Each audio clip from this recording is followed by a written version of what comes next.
Muito bem, boa noite para todos e todas, animados com essa mística aí da cantoria coletiva do Chico e com o poema que o Hector recitou para gente. Vamos dando início ao nosso terceiro encontro, né? Já discutimos o que é o capitalismo, como se reproduz, já discutimos liberalismo, neoliberalismo, e vamos agora para o terceiro encontro. Antes de dar início e apresentar o nosso facilitador, eu vou passar para o Hector, que ele vai dar um informe sobre a nossa metodologia e como é que a gente vai fazer hoje. Certo, boa noite, companheiros, companheiras. Obrigado por nos acompanhar. Hoje vai ser nosso primeiro rascunho com trabalho de núcleos de base. Estamos aproveitando que contamos com o apoio da Maria, que está arrumando o cabelinho aí. E após a apresentação do companheiro Matheus, que vai ser 45, 60 minutos de apresentação, Matheus, a gente vai dividir a turma em salas, né? Vai ser uma divisão aleatória, o próprio sistema que vai fazer essa divisão, e nós vamos ter 10 minutos para que cada núcleo de base em cada sala faça um debate do que entendeu, do que precisa ser esclarecido, das dúvidas que tem, dos comentários que tem para o Matheus. Então, cada núcleo vai ter que escolher uma pessoa para falar depois, certo? A ideia dessa interação é que nós consigamos nos aproximar, nos conhecer, perder essa timidez que às vezes impede a gente se posicionar aqui na sala grande. Então, o intuito é favorecer a participação de todas e todos. Depois a gente vai para a plenária, teríamos uns 20 minutos para essa plenária, né, para colocar as questões, dependendo da quantidade de núcleo de base. E Matheus, depois fica contigo novamente para você dar a devolutiva e se despedir da turma. É impossível resolver todas as questões em uma aula só, portanto, eu peço para manter isso sempre em conta, levar em conta, e posteriormente a gente vai buscar caminhos para seguirmos escutando, estudando e compartilhando as lutas, as inquietações e as dúvidas, né? Então, hoje vamos a implementar esse debate em núcleos de base. Obrigado, Gui. Maravilha. Então, eu já vou passar a palavra para o Matheus. Matheus Gringo, é do Movimento aqui de São Paulo, do MST, e está contribuindo no Observatório de Questão Agrária do Instituto Tricontinental. Matheus, você quer que eu te avise quando der uns 40 minutos? Quer que eu vou marcando? Beleza, eu vou marcar e eu abro o microfone nos 40 e te aviso.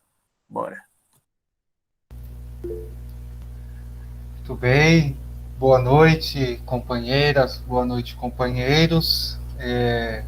Queria agradecer enormemente o convite, a honra de poder contribuir com algumas ideias aqui com o curso de formação com vocês.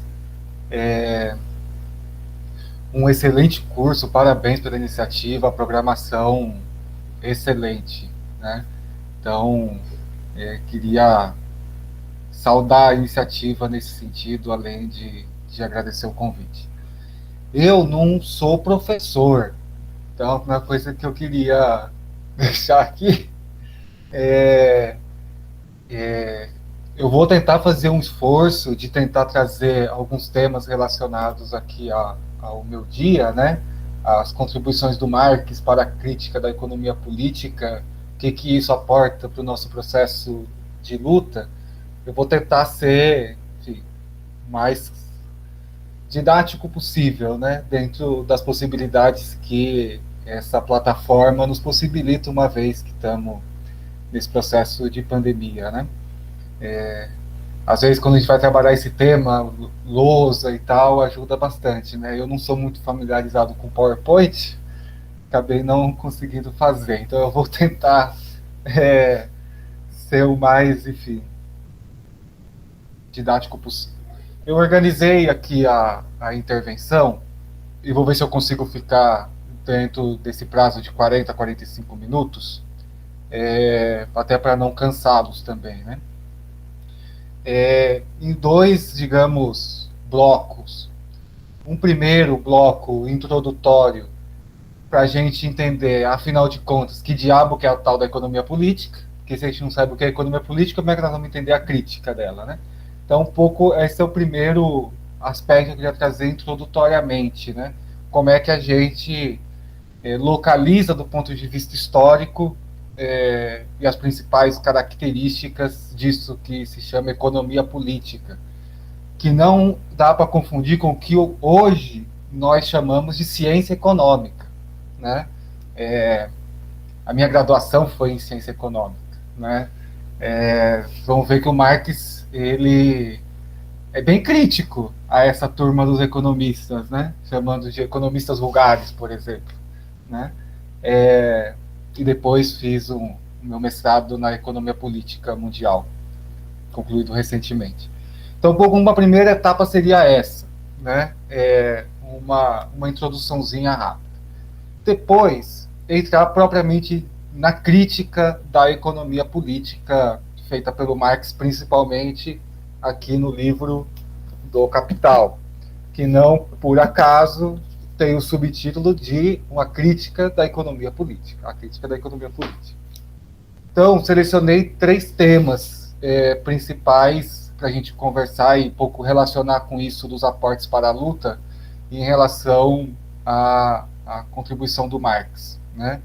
Que é nós entendermos a mercadoria, dinheiro e o fetiche desse processo, as mistificações aí envolvidas, né? O tema da exploração da força de trabalho e o tema, então, do que nós poderíamos chamar da lei geral de funcionamento da sociedade capitalista, né? Então, eu organizei meu roteiro, Hector, Guilherme, nosso coordenador dessa noite, um pouco nesse caminho, tudo bem? Eu vou tentar aí manter dentro desse tempo. Bem, iniciando então, que diabos é essa tal de economia política, né? Podemos dizer que ela é um corpo teórico que busca analisar a vida social, né? Veja, ali elas vão estar sendo analisados, discutidos, estudados questões ligadas aos interesses materiais da sociedade, ou seja, os interesses econômicos e sociais. Podemos dizer, resumidamente, e aqui pego carona no professor José Paulo Neto, que define como a ciência das leis sociais da atividade econômica. Veja, então, economia política, ela é ampla, busca entender o funcionamento da sociedade capitalista, né, a partir das suas diferentes relações. Dado essa característica, né, é óbvio que não é possível que seja uma ciência neutra, né? Que, né, debate sobre a neutralidade da ciência. Não há neutralidade. Afinal de contas, a economia política busca analisar questões ligadas aos interesses de grupos e das classes sociais, né? E é nesse contexto, né, ou seja, que nós precisamos localizar o surgimento disso que se chamou economia política, que está justamente no período histórico da transição do regime feudal para a sociedade capitalista, para o regime capitalista que nós vivemos hoje. Então, a economia política nasce dentro desse caldo, né, da transição de uma sociedade anterior à sociedade feudal para a sociedade capitalista. E aí, dentro dessa história do pensamento econômico, digamos assim, nós tivemos diversas tentativas ou grupos que tentaram pensar, bom, afinal de contas, como o que gera a riqueza nas sociedades humanas. Nós tivemos desde as respostas dos chamados mercantilistas, por exemplo, né, que achavam que o comércio era o gerador da riqueza. Tivemos, por exemplo, os fisiocratas, como o médico Quesnay, francês, que dizia, não, a riqueza só vem da agricultura. Afinal de contas, eu planto uma semente aqui e, de repente, eu tenho várias sementes, né? Bom, a economia política, no seu processo de consolidação, vai dando maiores contribuições para o entendimento da sociedade capitalista que estava nascendo nesse período, né?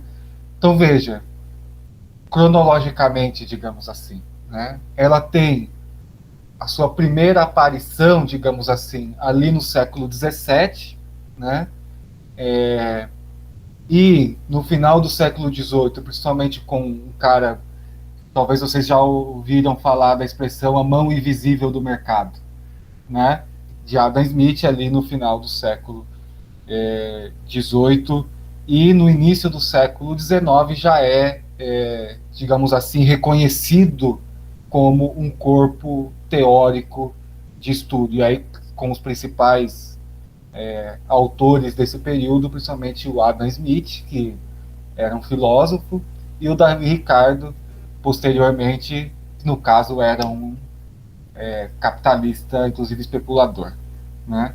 Mas que deram contribuições fundamentais no entendimento da sociedade capitalista e, inclusive, Marx considera a contribuição que esses autores, esses filósofos intelectuais tiveram no processo de formação da economia política. Bem, duas características que eu queria destacar do que seja que nós estamos entendendo aqui de economia política para podermos depois entender a sua crítica, né? Primeiro, economia política, ela não é uma disciplina particular, uma disciplina especializada. Sabe, nós temos que pensar que não é na lógica acadêmica que nós temos que pensar a economia política. Ela não é uma disciplina que recorta um pedaço da realidade ou um objeto específico dessa realidade, né? Não. Como eu disse, ela tenta analisar o conjunto das relações sociais que compõem essa sociedade nascente, no caso a sociedade capitalista. Então vejam, na medida em que ela vai analisar aquelas questões relativas ao trabalho, ao valor, ao dinheiro, à propriedade privada, ao lucro, né?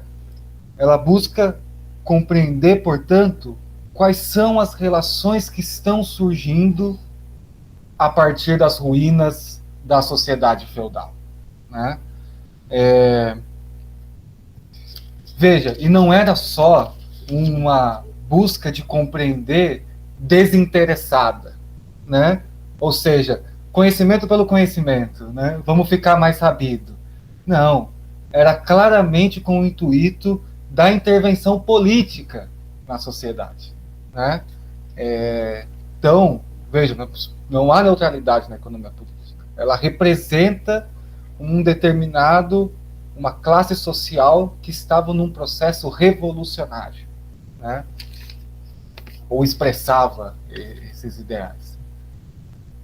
Uma segunda característica que nós podemos destacar disso, que nós estamos chamando de economia política, né, é que as categorias e as instituições a quais elas chegam, por exemplo, como eu já tinha dito, o dinheiro, o capital, o lucro, o salário, o mercado, a propriedade privada, no pensamento da economia política, que se chama clássica, né, eles são naturalizados.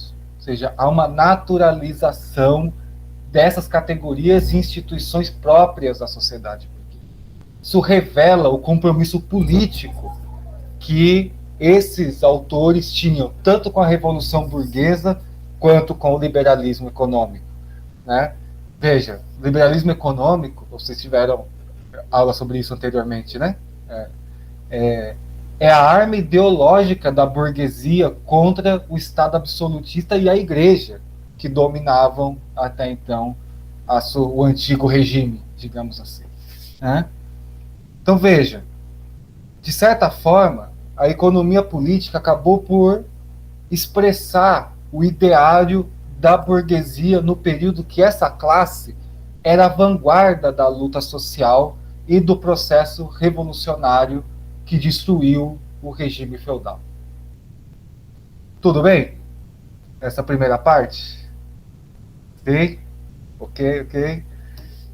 Então, duas características centrais, né? Essa visão de totalidade do conjunto e o compromisso político com a Revolução Burguesa e com o liberalismo, né? No entanto, essa economia política clássica, digamos assim, ela entra em crise, né?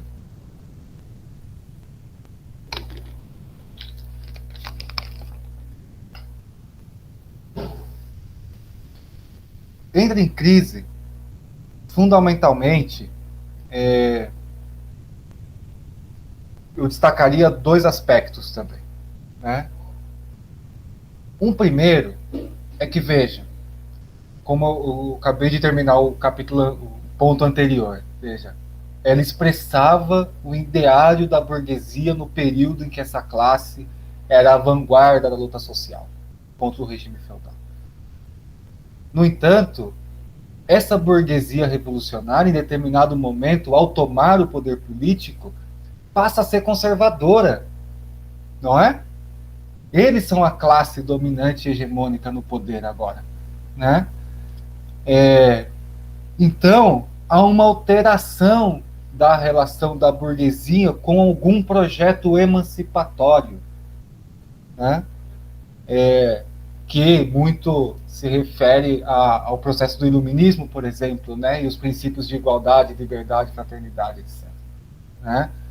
Veja, a Revolução Burguesa pode até ter conseguido atingir algum grau de emancipação no que se refere à dissolução de laços de servidão e de dependência pessoal, por exemplo. No feudalismo, imagino que vocês sabem, as pessoas eram ligadas por laços de servidão com o senhor feudal, com a igreja, com o Estado absolutista. E realmente a Revolução Burguesa deu um passo na dissolução desses laços de servidão, né? Nós vamos ver depois a que preço, quando entrarmos depois no capítulo da exploração. Mas, veja, houve aqui um processo revolucionário, né? No entanto, essa igualdade jurídica, todos somos iguais perante a lei, né? Ela jamais, na sociedade capitalista, poderá atingir a igualdade econômica e a igualdade social, por exemplo, né? Ok, nós somos, em tese, livres para pegar o feriado agora do início de novembro e vamos dar um pulinho, não sei, na Europa.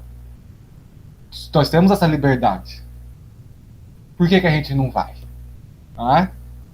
Veja, então, são elementos importantes para nós pensarmos esse processo, né? Notem, surge uma nova classe dominante, né? A burguesia passa a ser a classe dominante do poder político e, portanto, o seu interesse é na conservação do regime. Esse é um primeiro aspecto da crise da economia política clássica. Um segundo aspecto é que, veja, nasce um novo antagonista nesse processo, que é a nascente classe operária. São os trabalhadores. Agora, libertos, livres como os pássaros, mas que passam pelo processo brutal de exploração. Então você tem o nascimento das lutas dos trabalhadores que altera esse contexto, né? Ou seja, você pega exemplos como a luta dos ludistas na Inglaterra, que quebravam máquinas e tal, né? As próprias revoluções de 1848 que abalaram a Europa. É o nascimento dessa classe social antagônica à burguesia agora na sociedade capitalista. E notem, companheiras e companheiros, evidentemente, para voltar aqui ao tema da economia política, há uma incompatibilidade com os avanços que a economia política trouxe para o entendimento da sociedade, com a burguesia que agora pretende conservar o seu regime, o seu poder. Vou dar um exemplo, né, para ficar mais claro. A economia política clássica, por exemplo, ela desenvolveu a teoria do valor-trabalho, inclusive está presente em Marx também, né, onde o valor é fruto do trabalho, né?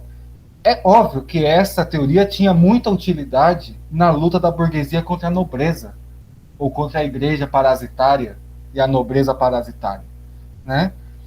Só que nas mãos de pensadores vinculados ao movimento operário,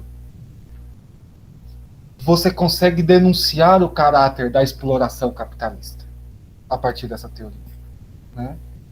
Então, estou dando essa introdução para nós entendermos o contexto, né, de surgimento da economia política, né? Então, o que vai ocorrer, e eu vou terminando a primeira parte aqui, e aí passo para efetivamente a crítica da economia política,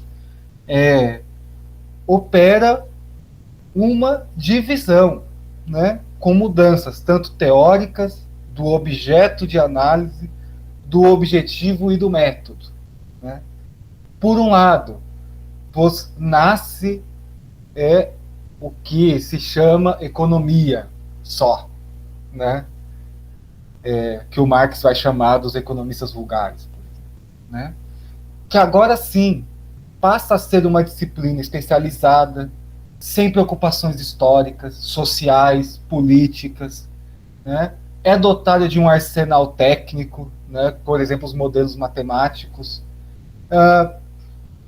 Não teria pretensão de analisar o conjunto da vida social, mas principalmente aspectos da circulação e da distribuição dos bens entre os agentes econômicos, né? A esse caminho tomado, Marx vai chamar dos economistas vulgares, o que hoje se convencionou chamar de economia, né? Veja, aqui manteve-se, como na economia política clássica, a naturalização de categorias e instituições burguesas, né? O lucro, a propriedade privada, o salário, o capital são, para eles, naturais. Não se pode mexer nisso, porque senão você tem uma crise civilizacional, né? Então se mantém essa característica. O que não vai acontecer com a crítica da economia política, né? E aí agora a gente entra propriamente aqui na crítica da economia política.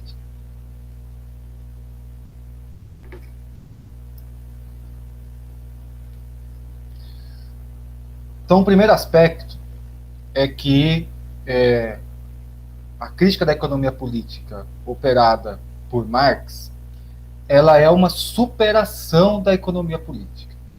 Superação aqui entendido não como a negação total, né?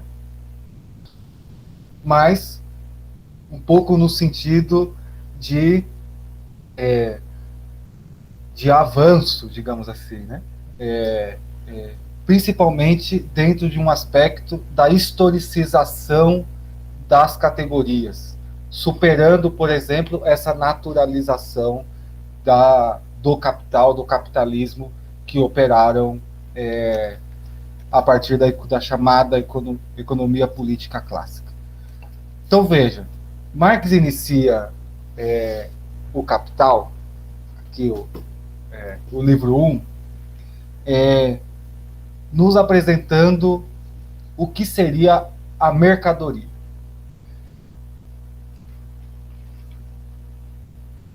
Eu penso que esse início, iniciar por aí, tem principalmente vinculado à característica do capital de ser um regime extremamente mercantilizador do conjunto das relações sociais, né, na sociedade. E aí, só um parênteses, né, é da tendência dessa sociedade do capital o processo de mercantilização do conjunto das relações. Não é à toa que agora a gente vê, temos um problema ambiental, né? Vamos criar um mercado, né? Um mercado de carbono, título verde. Mas só fecha parênteses que depois a gente pega as contribuições que talvez essa crítica da economia política possa dar para a nossa luta, né? É só pegar esse gancho para depois nós conversarmos, né? Portanto, tudo é transformado em mercadoria na sociedade capitalista, né? Portanto, Marx inicia com a seguinte ideia, né? A riqueza das sociedades onde rege a dominação capitalista configura-se em imensa acumulação de mercadorias, né? E a mercadoria tomada individualmente é a forma elementar dessa riqueza. Então, portanto, é importante olharmos que diabos é essa tal dessa mercadoria. À primeira vista, a mercadoria é uma coisa muito banal, né? Se eu perguntar para vocês o que é uma mercadoria, né? A companheira está com a mercadoria na mão ali, a caneta, a Andréa Vieira, né? Eu estou aqui com uma outra mercadoria. Estamos nos falando através de aparatos que são mercadorias, né? Veja, a análise do Marx, e essa é o primeiro ponto que eu queria chamar a atenção, eu devia ter separado a frase, né? Depois eu encontro, quando eu chegar no fetichismo, né? Ela parece uma coisa muito banal, né? Mas nós vamos ver que a mercadoria tem algumas sutilezas que são importantes de nós analisarmos. Então, num primeiro momento, a mercadoria ela é claramente um objeto externo a mim. Não é verdade? Uma coisa, né? Ela é uma coisa cujas suas propriedades, continua Marx, satisfaz necessidades humanas. Ok? Até aí, tudo bem, não é? A caneta é uma mercadoria e a sua característica de ser caneta me possibilita anotar aqui no meu papel, né? Eu dificilmente conseguiria fazer as anotações no papel se eu usasse a garrafa de água, não é? Ou seja, suas propriedades satisfazem determinadas necessidades humanas. Assim como eu até poderia guardar um pouquinho de água aqui nesse tubinho, mas pouco eficiente, não é? Essas mercadorias podem ser consumidas de diferentes maneiras. Desde do consumo imediato, eu tomo o meu copo de água, ou determinadas características fazem delas meios de produção, ou seja, consumidas indiretamente, vão entrar no processo produtivo de outras mercadorias. Uma máquina, ela é uma mercadoria que é consumida no processo produtivo, gerando novas mercadorias. Através do trabalho, nós já veremos logo em seguida. Não se aperreie, né? Essa característica da mercadoria de satisfazer necessidades humanas faz dela um valor de uso. Vocês concordam? A mercadoria possui um valor de uso, né? A caneta para escrever, a garrafa de água para armazenar água, né? No entanto, a gente percebe que em determinadas quantidades, mercadorias são trocadas por outra. Não concordam comigo?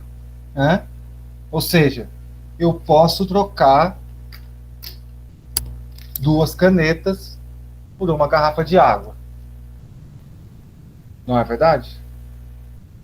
Poderia, se eu achasse alguém muito maluco, poderia trocar 2 canetas por um celular, né? E etc. As mercadorias se trocam, né? Bom, não sei se vocês já se perguntaram, mas o Marx se perguntou, né?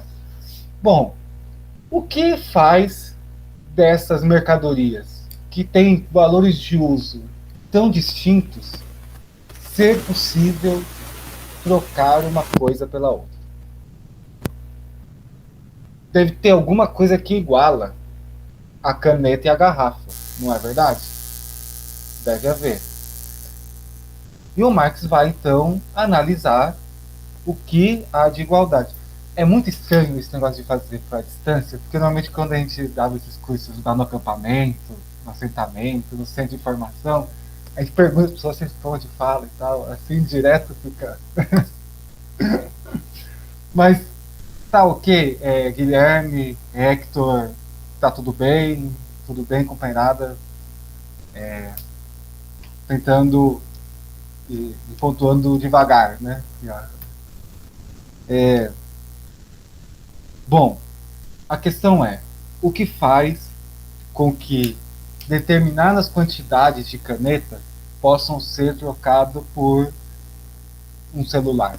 Tudo bem, 2 canetas é pouco, mas talvez 100 mil canetas, muito, né? O celular não vale tudo isso, não.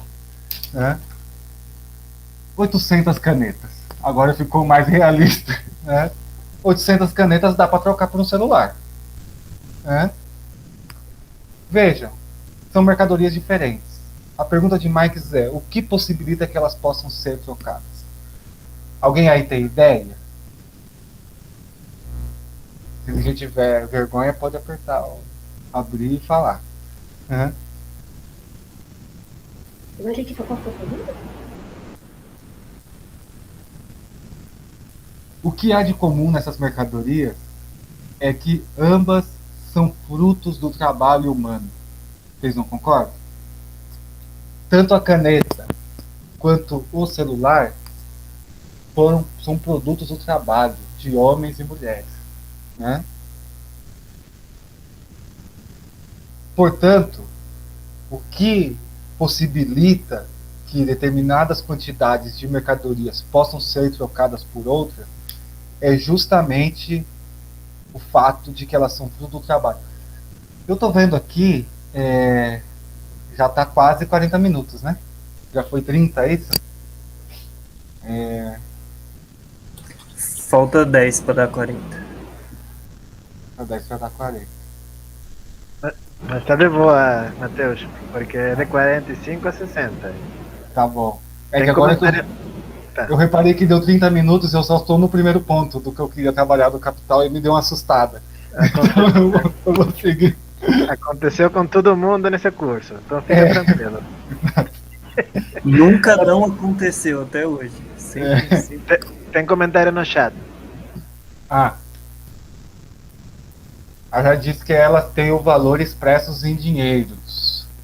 É verdade, mas nós já chegamos no dinheiros, Jade, porque afinal de contas, o que é esse tal de dinheiros? Né? Veja, portanto, o valor das mercadorias está diretamente ligado, né, ao tempo de trabalho que leva para a produção de determinadas mercadorias.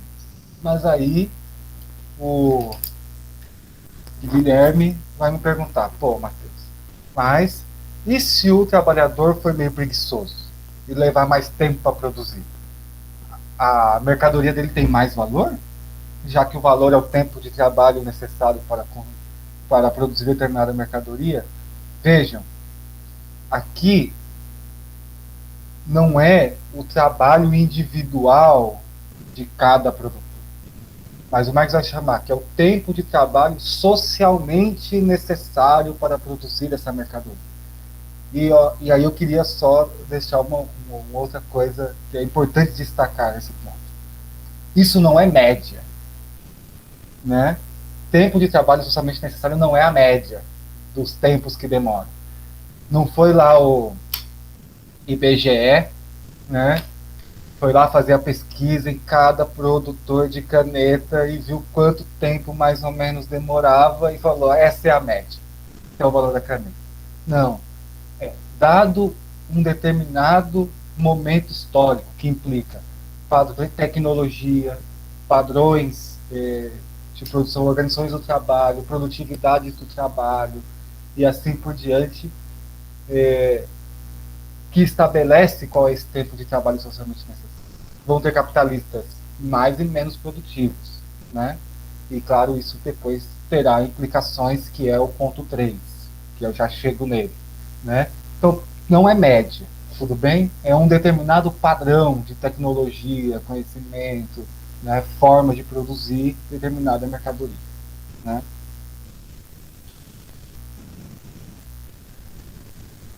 Mas veja, e um outro ponto é que, assim como a mercadoria tem, digamos, esse duplo caráter, você pode olhar pelo valor de uso, ou seja, a caneta, ou enquanto valor de troca, ou seja, sobre a ótica do tempo de trabalho socialmente necessário, nós também temos que olhar o trabalho sobre esse duplo caráter, ou um duplo caráter do trabalho. Porque ele é, por um lado, o trabalho concreto, ou seja, o trabalhador que fabrica canetas, né? Ou o trabalhador que trabalha na loja da Motorola fazendo celular, ou o trabalhador da indústria plástica que faz a garrafinha. Isso são trabalhos concretos. Tudo bem? Né? Matheus, só uma coisa, vê se você dá uma mexida no seu microfone ou no encaixe do fone, porque tá uma chiadeira. Nossa, maravilha. Fala alguma coisa aí. Ih, mas aí você ficou mudo. A chiadeira foi embora, mas...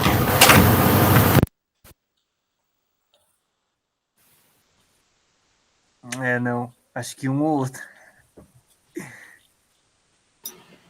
O Meet tá com essa questão. Fica tirando e colocando o fone, pode ser que ele reconheça. Acho que vamos fazer assim.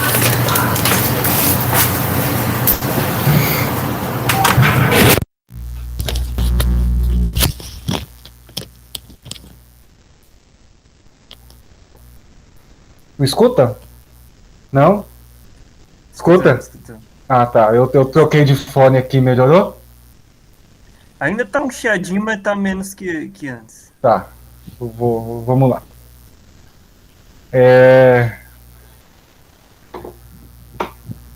Então, esses fones porcaria aqui, ó, que falha toda hora. Bom, então eu estava falando do duplo caráter do trabalho, né? Exato, fone do shopping trem, exatamente. Então você tem, por um lado, essa característica do trabalho concreto, ou seja, através desses trabalhos específicos, mas você também pode, e aí é nisso que o Marx trabalha quando define essa ideia do valor enquanto tempo de trabalho socialmente necessário, porque é o tempo de trabalho abstrato socialmente necessário. O que isso quer dizer? Que é abstraindo os trabalhos concretos, o conjunto dos trabalhos concretos. É como se você pegasse todos os trabalhos concretos do pedreiro, do mecânico, da indústria plástica, tecnologia, etc., etc., esses trabalhadores, colocassem esses trabalhos num grande liquidificador gigante, batesse tudo e só sobrasse um suco de, nos termos do Marx, dispêndio de energia humana, cérebro, músculos, né? Entender trabalho abstrato enquanto dispêndio de energia humana, de trabalho humano, sem diferenciação da sua qualidade, né? Ou seja, abstraindo o elemento concreto do trabalho. Tudo bem? Definido mercadoria? Né? E agora é importante porque tem a mistificação, né?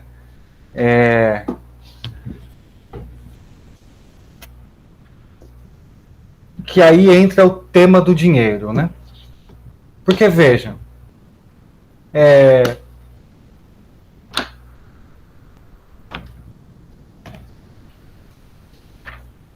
depois eu procuro. Eu queria muito achar uma fala do trecho do Marx sobre o fetichismo, mas eu vou...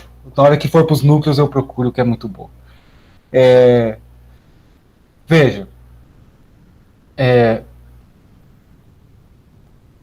uma das características, eu estou pensando como explicar sem usar uma lousa, por exemplo, né? Vamos imaginar o conjunto das mercadorias que se trocam, né? Eu posso trocar uma caneta por um copo, por uma garrafa, por um celular, por um livro, por uma folha de papel, etc, etc, etc, o conjunto do mundo das mercadorias. Vocês concordam? Tudo bem? Ou seja, determinada quantidade de caneta pode ser trocada por qualquer outra mercadoria. Essa é a ideia.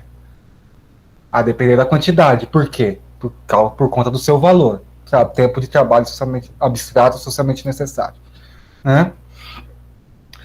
Mas é um pouco complicado numa sociedade onde rege a mercantilização, lembra do início do capítulo da mercadoria, onde a tendência é que tudo seja mercadoria, ou seja, cada um de nós vai ter que andar com um glossário de quanto vale o mundo das mercadorias no capitalismo. Ou seja, é uma forma de troca que historicamente já existiu, formas de escambo, e de certa forma a forma até existe em alguns lugares muito esporadicamente, né, não como forma predominante, de maneira nenhuma, né?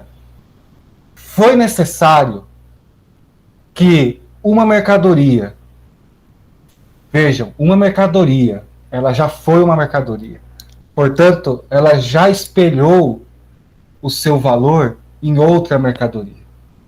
Notem que até a forma como a gente pronuncia a frase, ela nos dá toda a dica. 2 canetas valem uma garrafa de água. Né? Como eu sei o valor da caneta? Na garrafa de água. Tudo bem? Ela expressa o valor. Historicamente, a mercadoria que atingiu esse patamar foram os metais preciosos, em especial ouro, prata, etc. Né? Veja, era uma mercadoria que historicamente foi alçada ao patamar de equivalente geral do conjunto das outras mercadorias. Eu vou espelhar o valor dessa mercadoria nessa mercadoria dinheiro, que funciona como dinheiro. Né?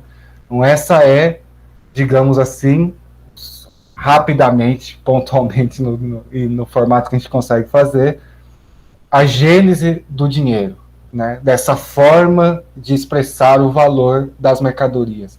Ela já tendo sido uma mercadoria que também expressou o seu valor em outras. Né? Veja que isso tem um impacto importante do ponto de vista da ocultação das relações sociais. E aí eu não sei, na verdade, um jeito mais simples de explicar essa ideia do que não recorrer a um exemplo que o professor Mauriase fez num curso, que a partir daí eu achei a ideia muito boa para explicar o que o Marx chama de fetichismo da mercadoria. Né? Normalmente a gente faz interagindo, mas eu vou fazer as perguntas e as respostas. Né? Veja, os seres humanos, para andarem por aí e não machucarem os seus pés, eles recorrem a determinadas coisas. O que normalmente você recorre? A um sapato, a um chinelo, né? Para que você caminhe e não pise nas coisas e machuque o seu pé. Se você está com frio, né? O que você necessita? De uma roupa, de uma blusa, de um casaco, né? De uma jaqueta. Né? Se na sexta-feira à noite você quer sair, encontrar amigos, mas interagir com outros seres humanos, mas você é um pouco tímido, então você recorre a uma cachaçinha, a uma cervejinha, a uma bebidinha, né? Ao ponto, né, de você chegar a falar umas besteiras e no outro dia dizer, gente, não fui eu que disse isso, foi a cachaça que eu bebi. Estou dando esse exemplo para dizer o seguinte, você não é essa forma mercadoria, principalmente escondida atrás da forma dinheiro, ela oculta que você precisa do trabalhador que fez a blusa, do trabalhador que fez o chinelo, do trabalhador que fez a cachaça, a cerveja, os petiscos e assim por diante. A forma mercadoria, principalmente a partir do dinheiro, ela oculta que por trás dessas mercadorias há trabalhadores. Gente, a gente nem pensa que existe um trabalhador por trás das mercadorias. O Marx chega a dizer, é como se as mercadorias criassem pernas e fossem sozinhas se trocarem no mercado. Né? Então esse é o primeiro ponto. Eu queria chamar a atenção, que eu acho que é importante, e que é uma contribuição importante do Marx, do ponto de vista da desmistificação dessas relações sobre o capitalismo. Segundo ponto, eu vou avançando, né? Bom, como é que se dá efetivamente as relações econômicas, digamos assim, os processos de troca nessa sociedade capitalista?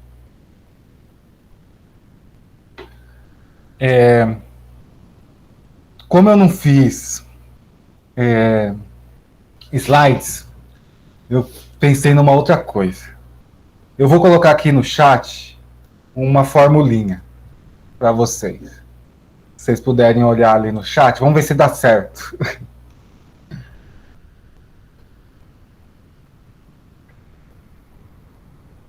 Tudo bem? MD'. Né? O que isso quer dizer? Venham comigo. Né? O que isso quer dizer? Claramente, nós estamos vendo aqui de processos de troca. Vejam, eu tenho uma mercadoria X, canetas, eu quero trocá-las, vendê-las a troca de dinheiro, que com esse dinheiro eu posso comprar uma nova mercadoria. Para dar um exemplo melhor, eu sou um agricultor, né? E eu produzo jiló, né? Eu preciso ir com o meu jiló ao mercado, trocar esse jiló por dinheiro, para que eu possa comprar outras mercadorias que eu necessite para a minha sobrevivência. Ok? Aqui, o dinheiro funciona como meio de troca. Vocês concordam comigo? Tudo bem? Aqui é a ideia do vender para comprar. Eu vendo uma coisa para comprar outra. Essa é a lógica, né? Mas veja, não é bem assim que a sociedade do capital funciona, né? Funciona para nós trabalhadores, né? Vendemos a nossa força de trabalho, que é uma mercadoria, já chegamos lá, para comprar os meios necessários para a nossa sobrevivência. Aqui, o dinheiro não é capital. Vocês concordam? Aqui o dinheiro não funciona como capital. Aonde que o dinheiro funciona como capital? Veja, se eu alterar aqui a ordem da minha formulinha, eu tenho uma outra situação. Não é? Eu tenho um conjunto de dinheiro que eu vou comprar mercadorias para trocar de novo por dinheiro. Parece estranho, não é? Não é uma lógica doida? Porque, veja, dinheiro é dinheiro. O que diferencia um dinheiro do outro? Vocês sabem vocês devem saber o que diferencia um dinheiro do outro? É a quantidade, não é? Uma coisa é eu ter 10 real, outra coisa é eu ter 1.000, né? Continua sendo dinheiro, mas são diferentes da quantidade quantitativa. Aqui a ideia é que o capital está funcionando, o dinheiro está funcionando como capital. É um dinheiro que adquire determinadas mercadorias para chegar ao final com um dinheiro acrescido. A pergunta que nós precisamos nos fazer é o seguinte: de onde vem esse mais dinheiro? Essa é a pergunta que o Marx se faz, né? De onde vem esse dinheiro a mais nesse processo? E então o Marx vai olhar quais são as mercadorias que são adquiridas nesse processo. Eu vou colocar mais uma formulinha aqui.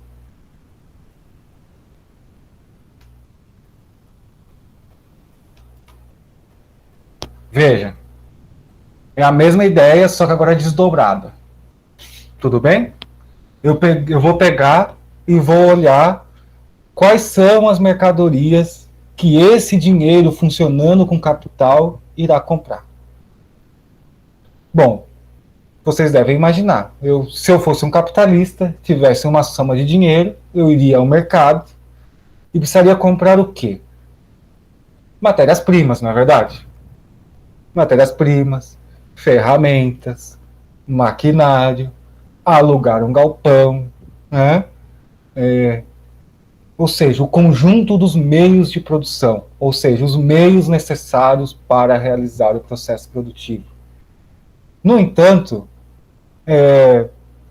só ali as matérias-primas, as máquinas, etc., elas não têm vida, né? Mas vai chamar de trabalho morto, inclusive, né? É necessário que haja alguma força viva que coloque essas matérias-primas, máquinas, ferramentas, etc., em movimento, em contato, né? Qual é essa força que possibilita colocar em contato esses meios de produção? É a força de trabalho. Oi, desculpa, Rose, falou alguma coisa? Falei, a mão de obra, né? Exato, exatamente. Força de trabalho. São os trabalhadores, é o trabalho vivo. Imagina, obrigado, Rose. Veja, no processo produtivo, o trabalhador vai colocar em movimento o conjunto das matérias-primas, máquinas, ferramentas, etc., para a produção de uma nova mercadoria, que espera-se seja acrescido de mais valor do que o valor que entrou inicialmente, né? E se tudo der certo, ele vender essa mercadoria acrescida desse valor novo por um dinheiro maior do que aquele que ele iniciou. Tudo bem? Bom, como ele faz isso? Porque veja, no capitalismo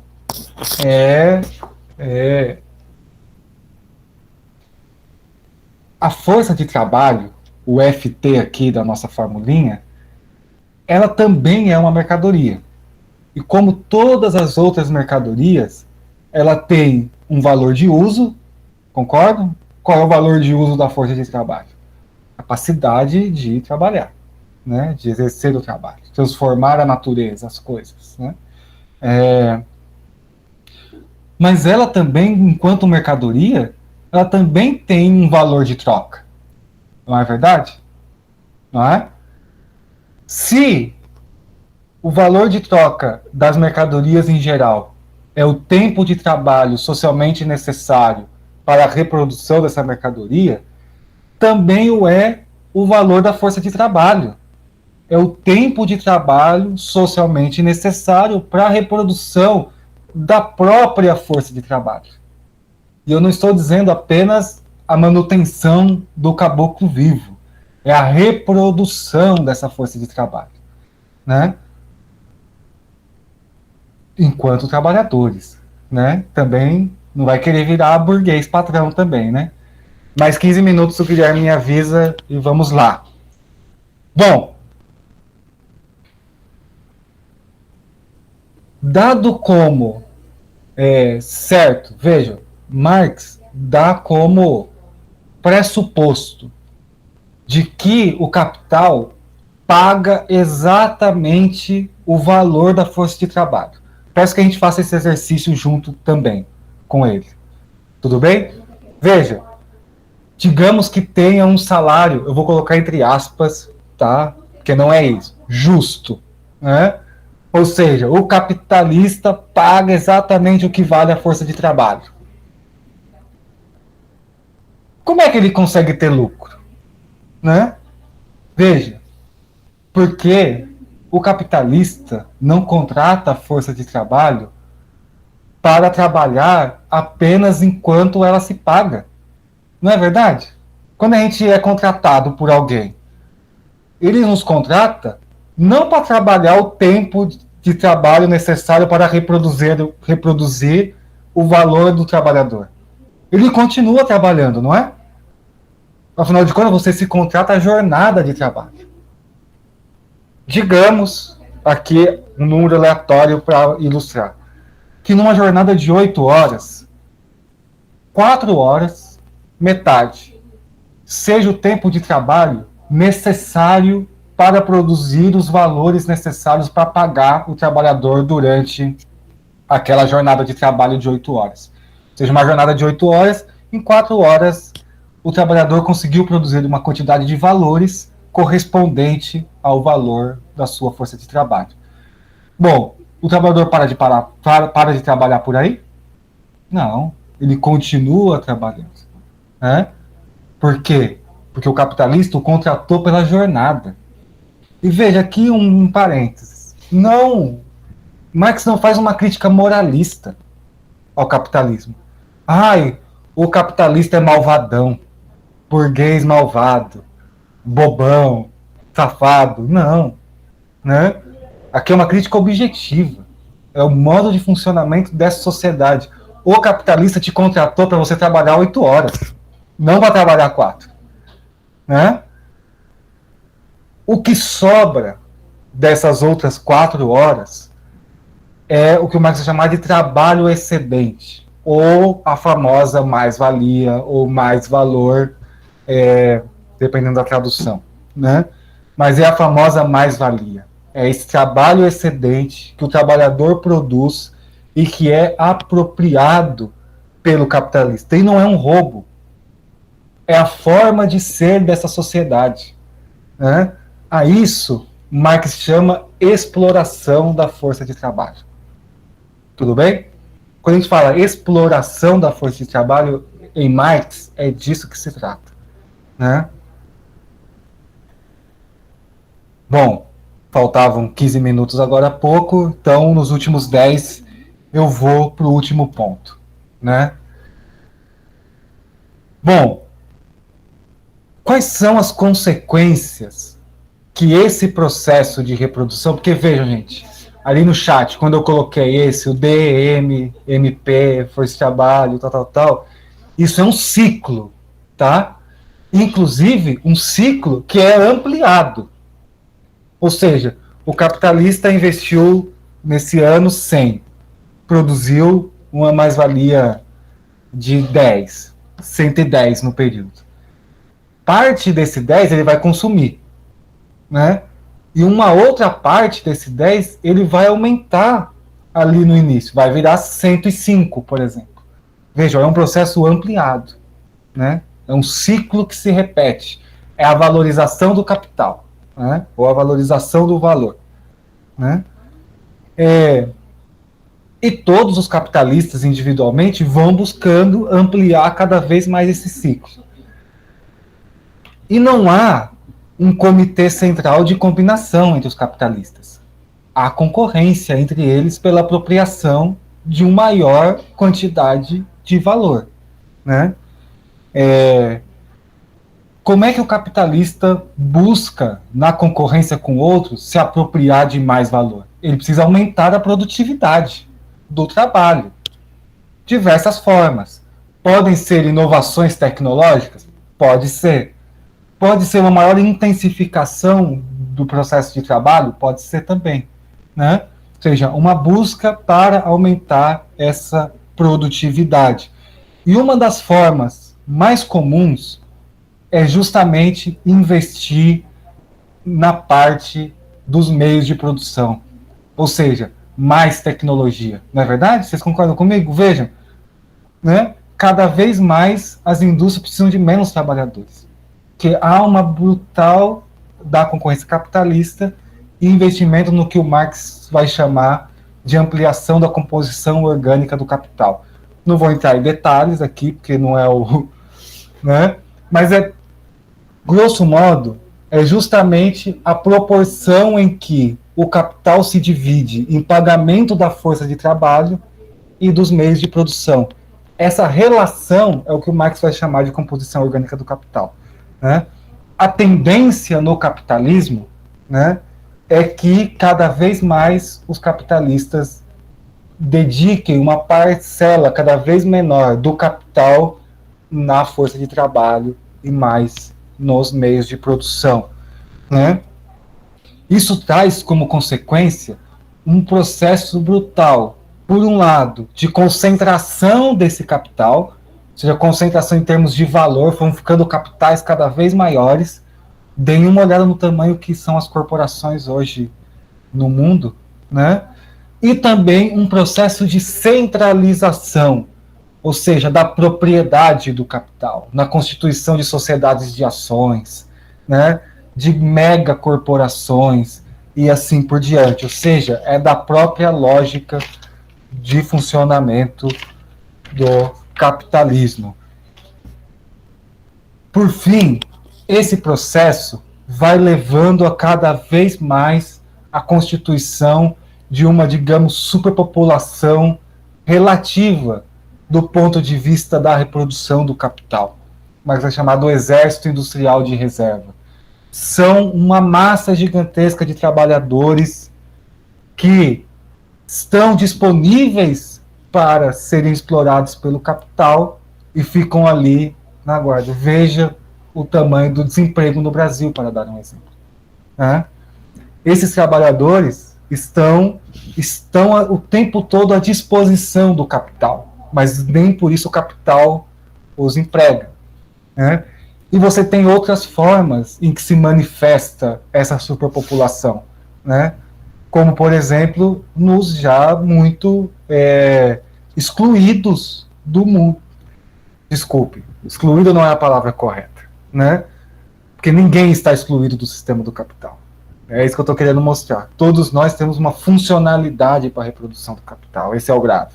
Inclusive o exército industrial de reserva. Então, compas, o que eu tentei demonstrar aqui é que a lei geral da acumulação capitalista, levando em consideração a mercantilização, a exploração do trabalho, a concentração e a centralização cada vez crescente do capital, ela leva, por um lado, a um aumento brutal da riqueza na sociedade, né?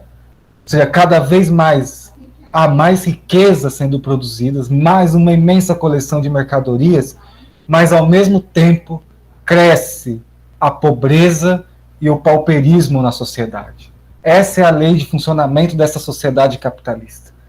Ela é capaz de produzir imensas quantidades de riqueza ao mesmo tempo que produz pobreza e empurra uma parcela enorme da população para o pauperismo. Portanto, nós precisamos, eu penso que uma das contribuições centrais da crítica da economia política para as lutas sociais é, entre outras coisas, o caráter da desmistificação da sociedade capitalista. Não há saída de capitalismo sustentável, verde, ecológico, justo, social. Né? A lei de funcionamento do capitalismo gera riqueza, mas gera pobreza e pauperismo e exploração. Ainda pior nos países dependentes e periféricos do capital. Mas isso é tema, pelo que eu estou vendo, de outra aula, né, sobre a importância do marxismo nos processos coloniais, etc. Eu não vou entrar, mas é importante para fazer a crítica aos diferentes tipos de desenvolvimentismos, por exemplo. Né? Entender a crítica da economia política contribui nós a desmistificar saídas capitalistas para as crises do capital. Né? Portanto, indica para a necessária superação da sociedade capitalista.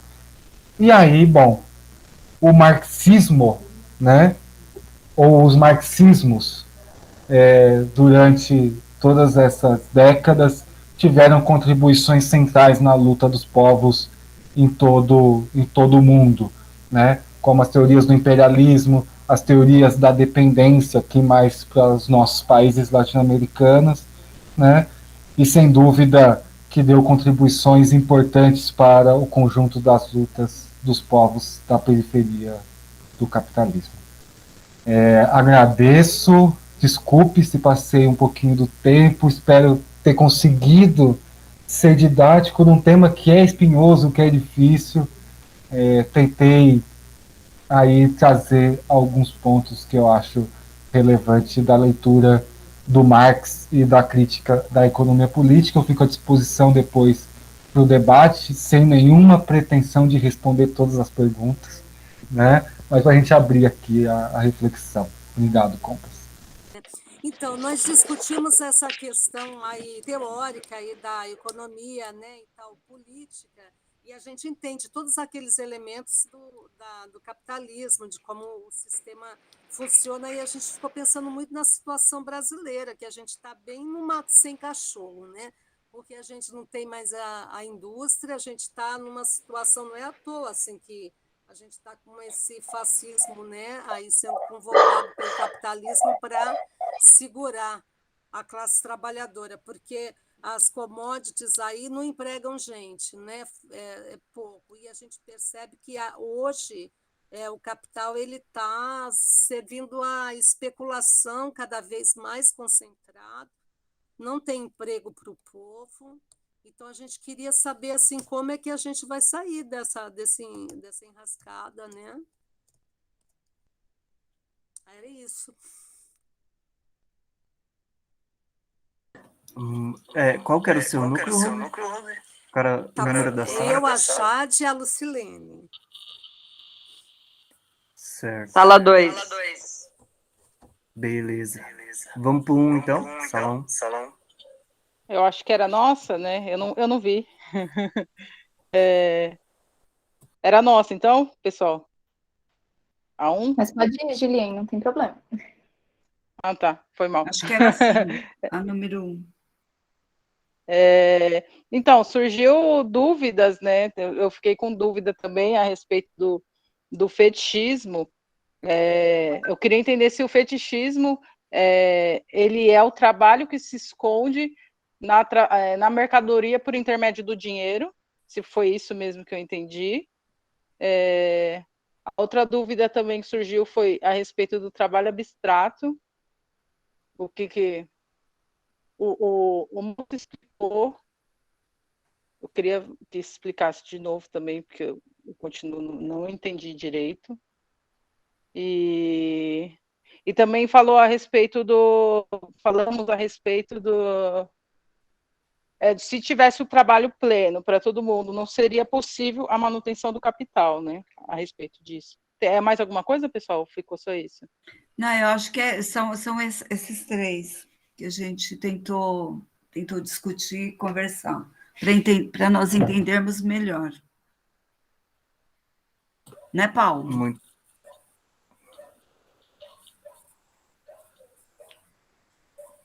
Bom. Muito bom. Viu como que saiu a discussão mesmo no susto? E o núcleo 3?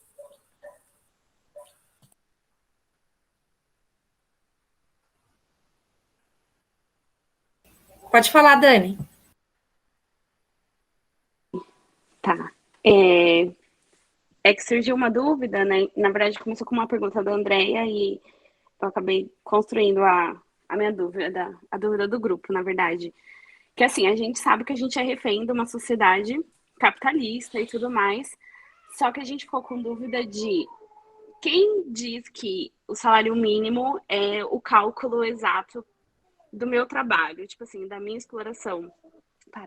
Da minha exploração de... É o meu gato. Da minha exploração, quem é que diz que o salário mínimo é o ideal para minha mão de obra? Tipo, surgiu essa grande dúvida e eu não soube responder e ninguém soube responder. Então, essa foi a nossa dúvida. Que a gente sabe que a gente é refém de uma sociedade capitalista, a gente sabe que a gente tem que trabalhar para construir o que o Estado demanda, que é trabalhar, pagar a conta de luz, água, gás e telefone e ter lazer, mas assim, um salário mínimo a gente sabe que não dá para isso. Então, tipo, ela fica com ciúmes quando eu falo. Então, quem diz que, tipo, esse salário mínimo é o que realmente eu preciso? Tipo, quem demanda isso, sabe? Essa foi a nossa grande dúvida. Cara.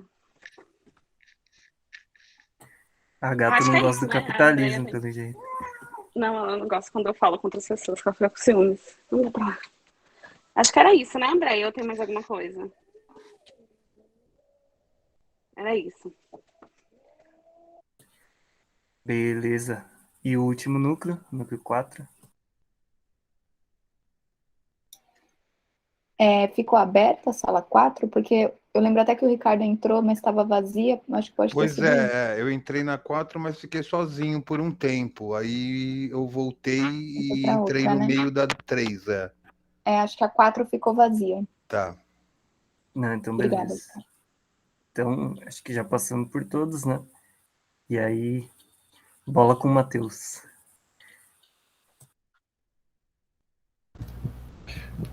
Beleza. Tu bola as questões. Eu vou começar pela sala 1, a Julien. Primeiro, o tema do trabalho abstrato, né? A ideia é que o Marx procura olhar as categorias, os fenômenos, né? A partir de diferentes óticas, né? É como se você visse de diferente ângulo determinadas categorias. Como é que a gente pode olhar a categoria do trabalho, né?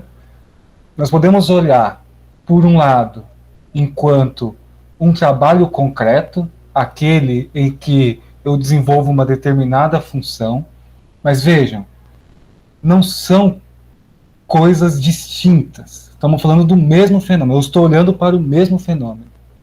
Digamos, eu estou olhando a garrafa aqui.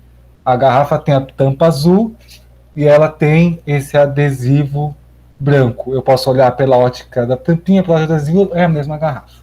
Então, um pouco essa é a ideia, olhar a partir das óticas, né? Então, vamos olhar a partir da ótica do trabalho concreto. E ele é importante, como a forma específica do dispêndio do trabalho. Mas, ao mesmo tempo, eu posso analisar o trabalho também abstraindo a sua característica concreta. O que todos os trabalhos têm em comum?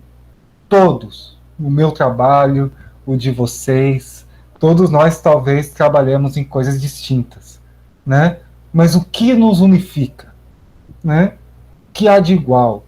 Abstraindo as formas específicas como nós despendemos o nosso trabalho, é o trabalho abstrato. Ou seja, o que há de comum? O dispêndio de energia, de cérebro, de nervo, de músculo, ou seja, é o que há de comum em todos os trabalhos, né? Isso Marx vai chamar de trabalho abstrato. Mas são formas de olhar o trabalho. Eu posso olhar o trabalho do pedreiro sob a ótica do dispêndio daquela função de construtor, mas eu também posso olhar o mesmo trabalho sob a ótica do dispêndio de energia. E aí cada trabalho, evidentemente, tem suas diferentes formas. A ideia espero que tenha ficado legal, assim, a resposta. A ideia do fetichismo é... Ô, Matheus. Oi, sim. Posso? Claro.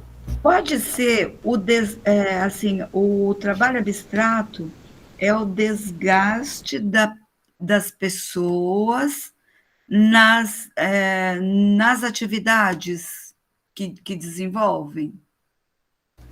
Sim, independente da forma como ela está sendo feita. Sim. A ideia é isso, analiticamente, que óbvio, as coisas se dão juntos, né? Eu despendo energia de determinada forma.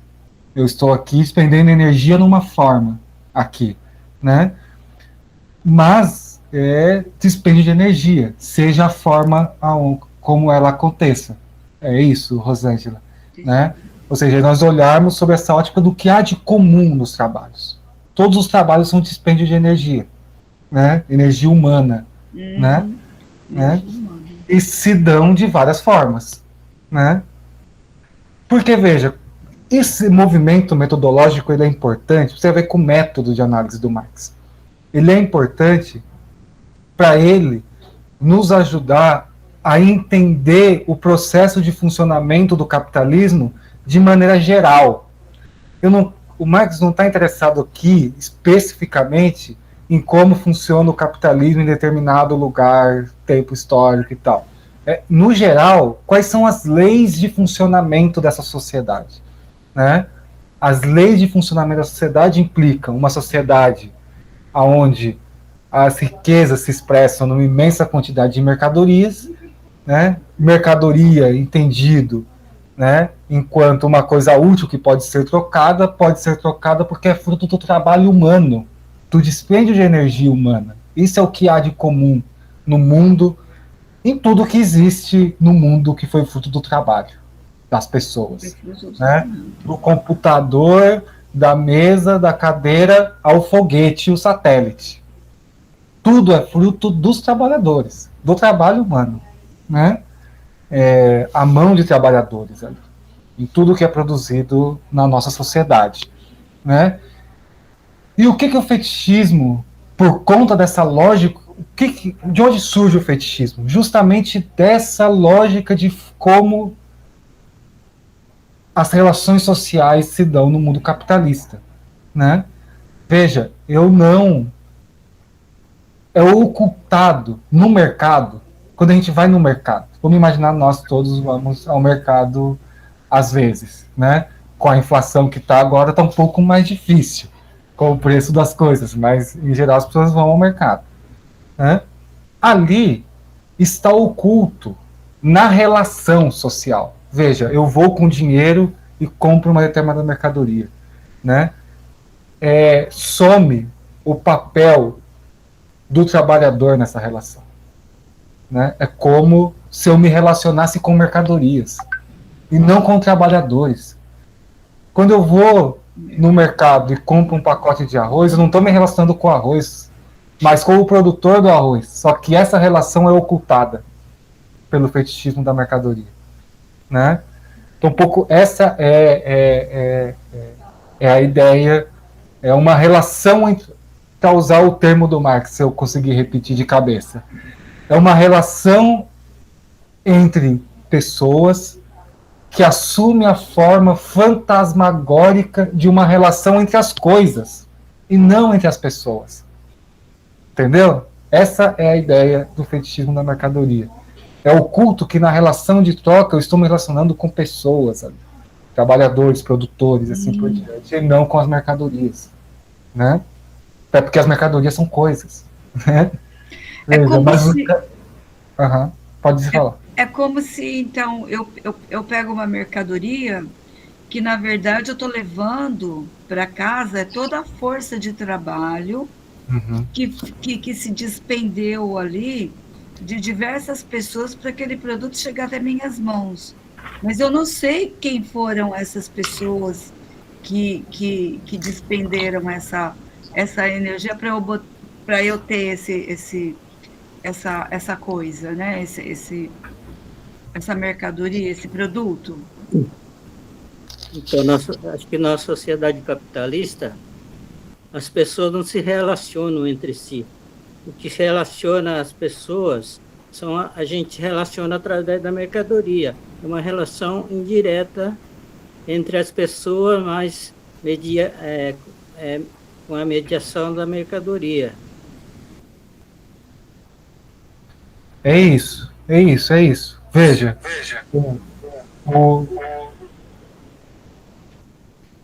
O Marx, ele vai dizer o seguinte. Eu achei aqui a citação. Nossa, tá me dando um retorno de mim mesmo. Não. Eu vou tirar um pouquinho com a coisa que vocês falam, porque senão... Veja, os trabalhos privados só atuam efetivamente como elos do trabalho social total por meio das relações que a troca estabelece entre os produtos do trabalho e por meio desses também entre os produtores, né? Ou seja, nós estamos relacionando enquanto produtores de determinadas mercadorias, né? A esses últimos, as relações sociais entre seus trabalhos privados aparecem como aquilo que eles são, isto é, não como relações diretamente sociais entre pessoas e seus próprios trabalhos, mas como relações reificadas entre pessoas e relações sociais entre as coisas, né? Um pouco isso que eu estava dizendo. Ou seja, a forma como essa relação entre as mercadorias e o mercado esconde que, na verdade, nós estamos nos relacionando entre produtores ou entre trabalhadores, né? Bom, é possível trabalho pleno, se eu entendi bem a pergunta, é tipo pleno emprego. Todo mundo empregado, não tem mais desempregado, exército social de reserva e assim por diante. Veja, eu penso que não, né? Por quê? Porque a própria lei de funcionamento da sociedade capitalista, a lei geral, né, da reprodução do capital, ele implica sempre que, inclusive por conta da concorrência dos próprios capitalistas, cada vez mais se busque uma parcela do capital menor na compra da força de trabalho, pela própria lógica de desenvolvimento e de reprodução ampliada do capital. Não é uma escolha do capitalista, é um imperativo. Se ele não reproduzir ampliadamente os seus capitais, ele deixa de ser capitalista, né? Portanto, é da lei do capital a constituição de um exército industrial de reserva, e eu vou além. É necessário para o capitalismo que assim seja. É necessário para o capital ter uma quantidade de trabalhadores disponível imediatamente para serem explorados, né? Até por conta dos ciclos econômicos, né? E aí, eu queria juntar a questão da Rose e a questão da Dani numa resposta, numa reflexão mais geral, porque aí entra em temas, digamos, que são mais concretas, né? Olhar para o Brasil e ver como a gente pode pensar, a partir das categorias de Marx, pensar a nossa realidade. Então,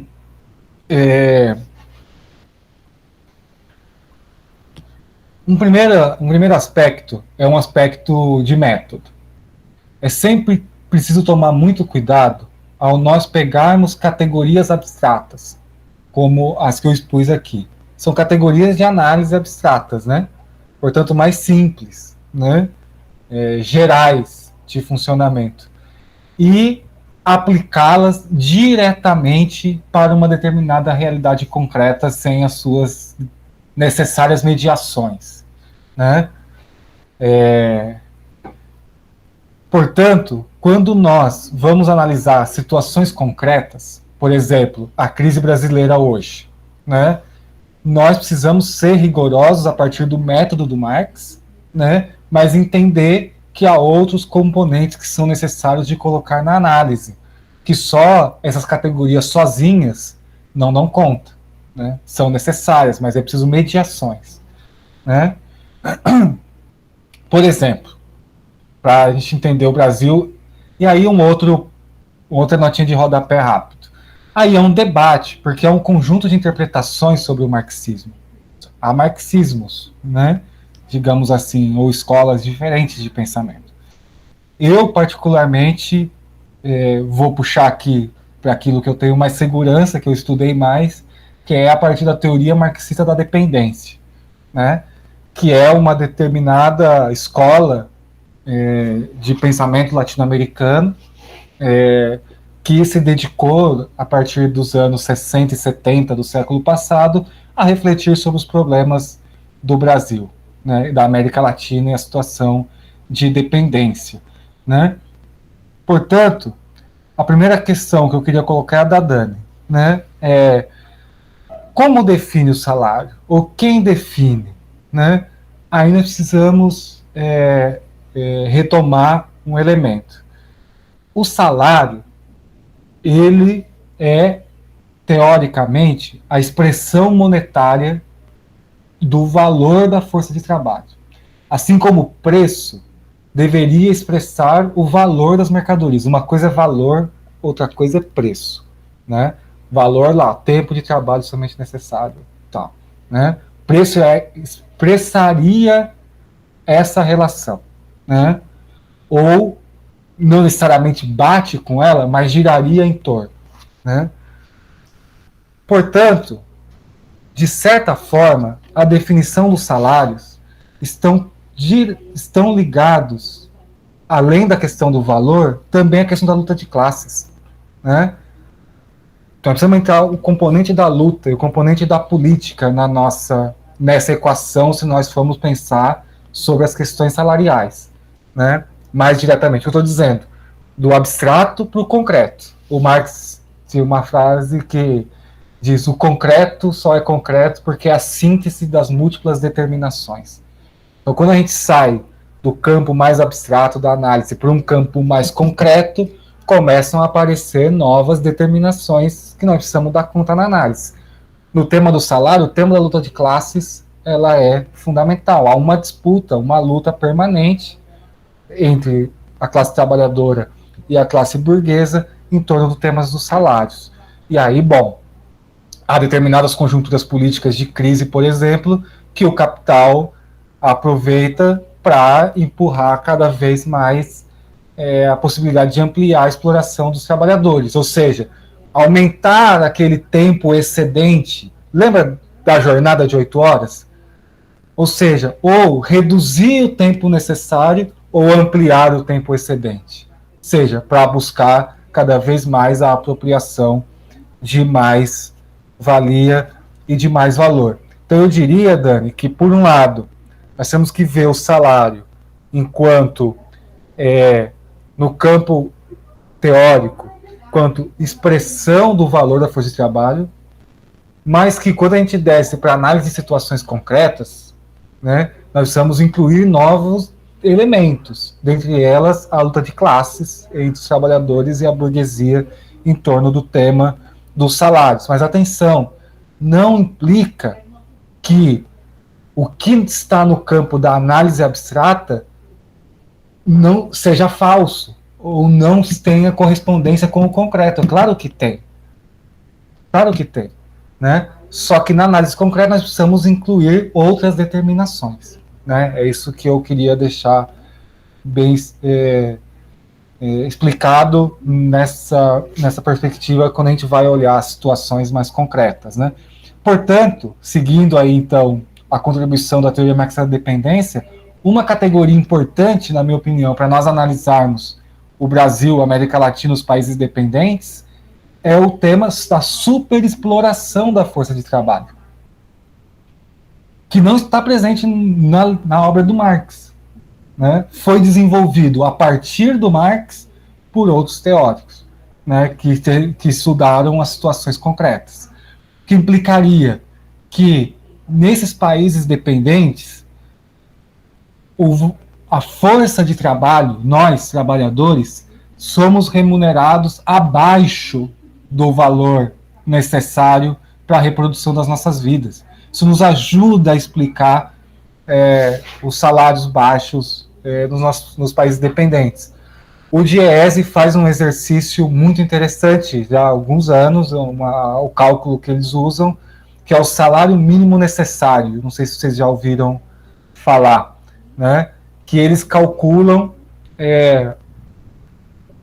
uma cesta de produtos que os trabalhadores, em tese, teriam direito segundo a Constituição, que implica não só alimentação, mas moradia, saúde, educação, lazer, etc, etc. Né? Se eu não me engano, a última vez que eu vi já estava para R$4.000, quase.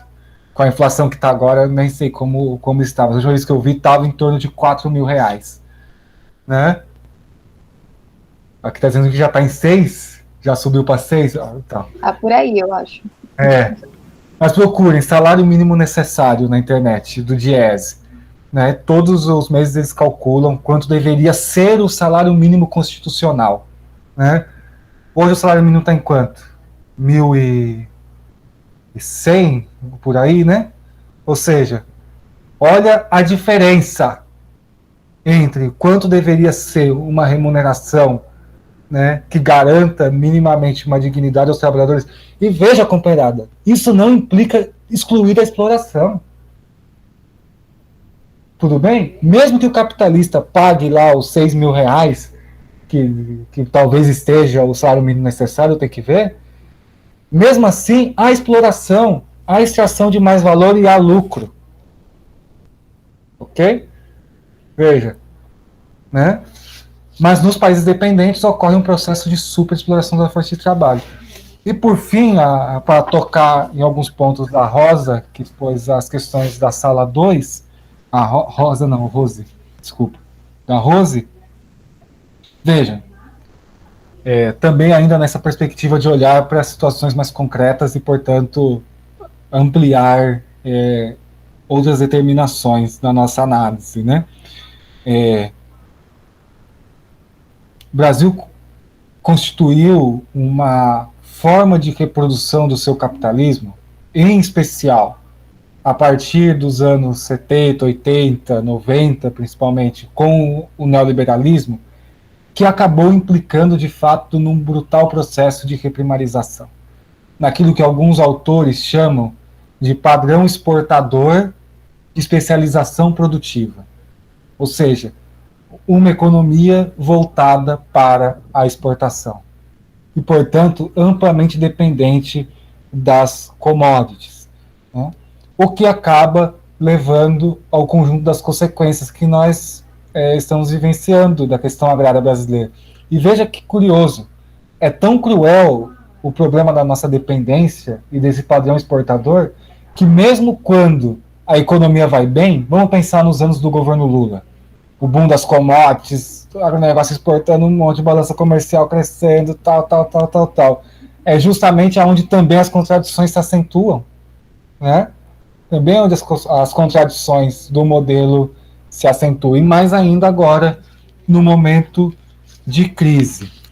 Aí vem a pergunta que eu não sei responder, até porque eu acho que não existe uma resposta única, não existe uma resposta individual a isso, que são as saídas.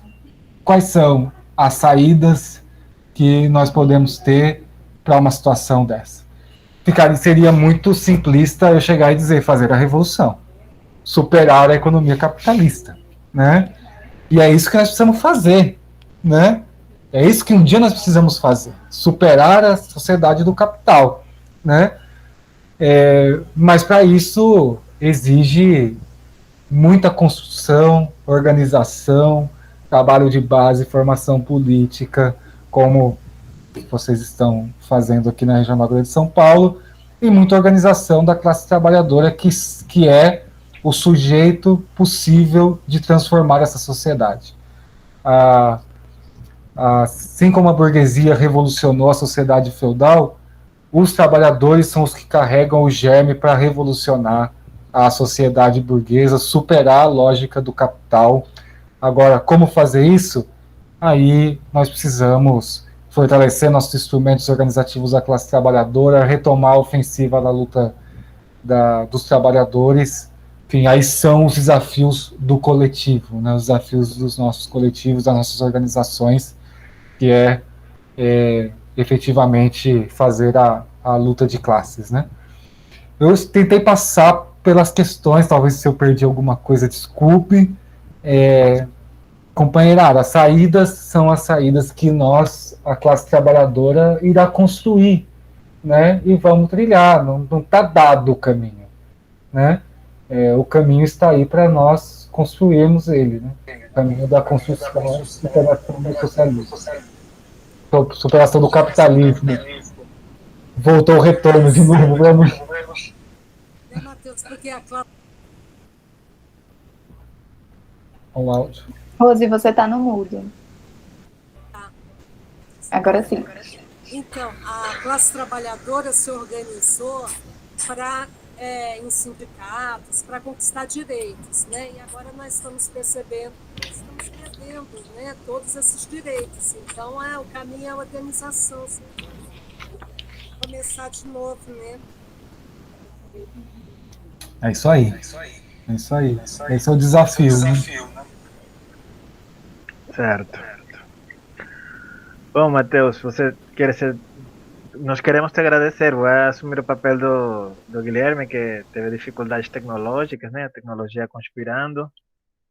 E quero encerrar apenas comentando a importância. Você me estão escutando? Beleza. Apenas comentando a importância de não perceber processos revolucionários, né, como uma mercadoria. já pronta.